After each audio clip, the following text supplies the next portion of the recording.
அன்புள்ள பெரியவர்களே, அருமை தாய்மார்களே, மண்ணை பொன்னாக்கும் ஆபரும் விவசாய பெறக்கூடிய மக்களை, வருங்கால வாழிகளே, எதிர்கால சிங்கங்களே, தங்க தொட்டியை தாளாட்டி என் தாய் குலமே, வீர வாழ் கொடுத்து வெற்றி என்று குடிபிடித்து நம்ம நாட்டை காப்போம் காப்போம் என்று எதிர்பார்த்துக் கொண்டிருக்கும் சிங்கங்கள் உங்கள் அனைத்து பேர்களுக்கும் சடையாண்டி நன்றி நன்றிகள். வணக்கம் வணக்கம்.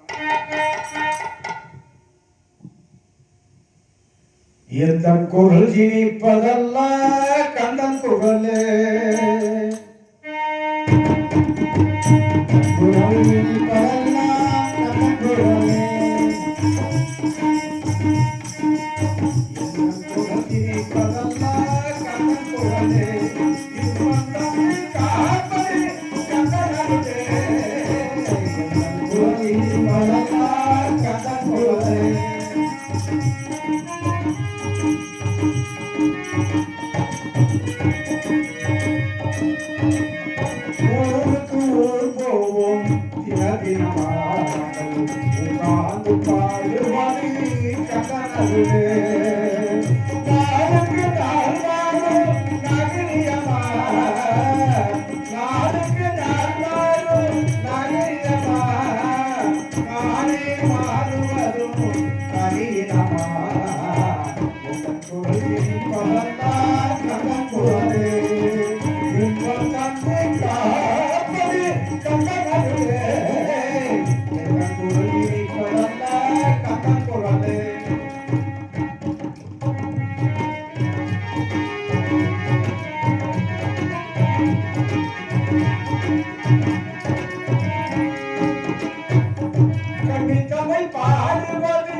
சந்தேகம். என்னுடைய அனுமதி இல்லாமல் என்னுடைய சடையை விட்டு கீழே இறங்கக்கூடாது என்று கட்டளை இருந்தார். சரி என்று சம்மதித்து நான் சடையிலே இருந்தேன். ஆனால் ஒரு நாள் வேளையில் அந்த சடையை விட்டு கீழே இறங்க விட்டேன். இறங்கிட்ட பிறகு என் மகனை சடையாண்டி எதற்காக என்னுடைய அனுமதி இல்லாமல் நீ இந்த சடையை விட்டு கீழே இறங்குறீங்க என்று கூறினார்கள். நான் என்ன செய்தது கூறினேன். ஆனால் என்னுடைய அனுமதி இல்லாமல் சடையை விட்டு கீழே இறங்கிய காரணத்தால் நீ இந்த பூலோகத்தில் அதம் அக்கிரமம் கொலை அனைத்தை மறந்தவர்கள். அதற்காக நீங்க இப்பொழுது எங்க பிறக்க வேண்டும் தெரியுமா? இப்பொழுது அயோத்தியில் அரிராமச்சந்திரன் ஒருத்தி அரண்மனையில் வீர சாமுனாக பிறக்க வேண்டும் என்று என்னுடைய தந்தை ஈஸ்வரன் பிறந்தேன். வீர சாமுனாக பிறந்தேன். அந்த சமயத்தில் அந்த பாவி ராவணேஸ்வரன் சீதையை செவியெடுத்து சென்றார். ராமருக்கு உத்தங்கள் வந்து கொண்டிருக்கிறது. அதே வேளையில் அந்த ராவணேஸ்வரன் இந்த சக்தி கைபார்த்தால் ராமரோட அழைத்து அடைந்து விட்டார்கள். பின்பு நான் அந்த ஆஞ்சநேயரை அழைத்து நீங்கள் சஞ்சீவனுக்கு சென்று சதாசிவ என்று பச்சலை கொண்டு வந்தால் நிச்சயமாக காப்பாற்றுவார்கள் என்று கூறினார்கள். அதை கேட்டவுடன் ஆஞ்சநேயர் சென்றார் சஞ்சீவனுக்கு. அங்கு சென்று பார்த்தவுடன் அனைத்து பச்சலை ஒரே மாதிரி தெரியும். அந்த சஞ்சீவி மலையை வளாகத்தை தூக்கி அயோத்தி நோக்கி வந்து கொண்டிருக்கிறார்கள். அதே வேளையில் அயோத்திக்கு அந்த சஞ்சீவலைக்கு இடையில் வந்து 50 நாள் வரைக்கும் வருகின்ற பொழுது ராமனுடைய வாழப்பட்டோர் சீதையை சிறை மீட்டி அயோத்தியில் அமர வைத்தேன் என்ற சடையை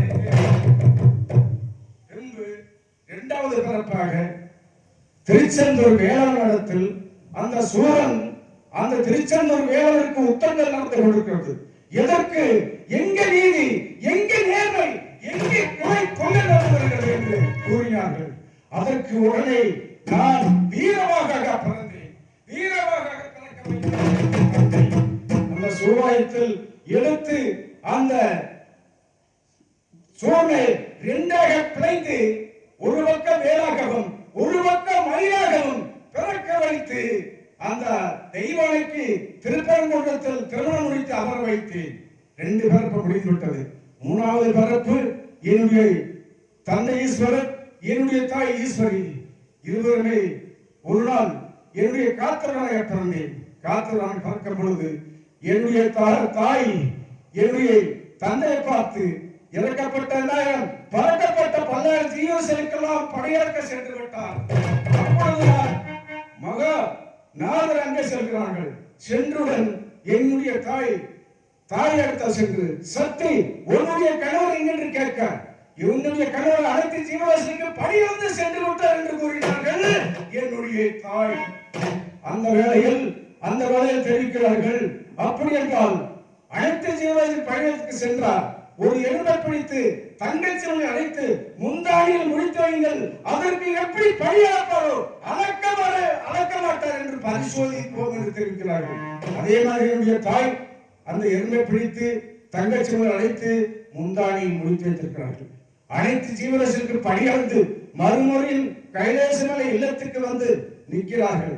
அப்பொழுது தாய் என் தந்தை பார்த்து கேட்கிறார்கள், சுவாமி அனைத்து ஜீவராசிக்கு பணியார்ந்து விட்டீர்கள் என்று கேட்க என்னைக்கு மட்டும் என்ன ஒரு சந்தேகம் இருக்கிறது என்று தாய் தந்தை தெரிவிக்க என் தாய் தள்ளி நின்று அந்த முன்தானி அகழ்த்து தங்கச்சிமுலை தந்த பார்க்கிறார்கள். அதில் ஒரு அரிசி கப்பி கொண்டிருந்தது. அப்பொழுது என் தாய்க்கு மனநொந்து வேதனை அடைந்து சாமி என்னை மன்னித்து விடுகிறார்கள் என்று கூறினார்கள். மன்னித்து விட்டார்கள். அதற்கு மறுமுறையும் என் தாய் கேட்கிறார்கள், இந்த பாவம் தீர வேண்டுமானால் நான் என்ன செய்வது என்று கூறினார்கள். இந்த பாவம் தீர வேண்டுமானால் காஞ்சிபுரம் கம்பக்கடல் நதிக்கு சென்று காடு வெட்டி முள் பெருக்கி நந்தவனம் தவிர்த்து அதுக்கு ஒரு காவலாக வைக்க வேண்டும். அப்படி வைத்தால் நிச்சயமாக ஒரு பாவம் தீரும் என்று கூறினார்கள். அப்படி என்றால் உன்னுடைய மூத்த மகன் கணபதி வைக்கலாம் என்று கூறினார்கள். மூத்த மகன் கணபதி எங்க தண்ணீர் இருக்கிறதோ பெண்கள் எங்க நீராடி கொண்டிருக்கிறார்களோ அங்கே எல்லாம் பார்ப்பாங்க என்று தெரிவித்தார்கள். பின்பு இளைய மகன் முருகப்பெருமாள் வைக்கலாம் என்று கூறினார்கள். முருக பெருமாள் ஒரு கணிக்கோசரம் குன்று குன்றாக தாண்டி பழனிமலைக்கு சென்று விட்டார். பழனிமலைக்கு சென்று விட்டார்கள். அவரும் முடியாது என்று மறைத்து விட்டார்கள். அப்பொழுது என் தந்தை அங்கே இங்கே அழைந்து பார்த்தார்கள். நெற்றியால் வேர் வந்தது. வேர்வை எடுத்து தரையில் சுண்டி விட்டார்கள். நான் குழந்தையாக பிறந்தேன், நான் குழந்தையாக பிறந்தேன். தரையில் பிறந்த காரணத்தால் காத்தவராய் என்று உன் தாய் இந்த மனத்தை காக்க வேண்டும், காத்தவராய் என்று பெருமாளத்தை தரித்தார்கள் என்று தந்தை ஈஸ்வரன். அப்படி இந்த மனத்தில் என் தாய் தந்தையின் காவலாக வைத்து பார்த்தவர்கள். அப்படி வருகின்ற தருணத்தில் 4வது பிறப்பு என்னுடைய தந்தை எங்கே பிறக்க வைக்கிறதோ தெரியவில்லை. மகனே சடையாண்டி என்று அழைத்துக் கொண்டிருக்கிறார்கள். கைலேச மலத்தில் இருந்து அழைத்துக் கொண்டிருக்கிறார்கள். சீக்கிரமாக தந்தையை கண்ணால் பார்த்து ஏது வரும் என்று நான் அறிய வேண்டும். செல்கிறேன்.